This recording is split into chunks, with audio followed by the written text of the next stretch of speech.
in the UK, all clinics, whether they're private or NHS, have to have a license from an organisation called the HFEA, which stands for the Human Fertilisation and Embryology Authority. They're a government organisation and they're the regulator of fertility centres. And they work on a law based in the UK, the Human Fertilisation and Embryology Act, which is an act of parliament, which is quite different to what influences confidentiality outside. So there's specific laws that govern this area. The UK is the most regulated country in the world when it comes to fertility treatment.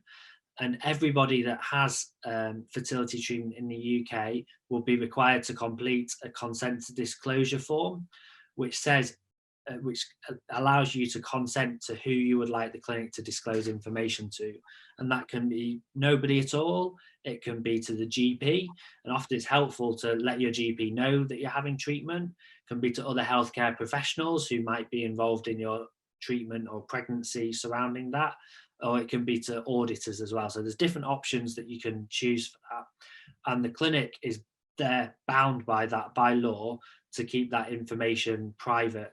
So for example, in my clinic, I work in a big NHS hospital, but only people in the fertility centre can see fertility notes. If you try and look elsewhere in the hospital, they won't have access to that section of the patient's record.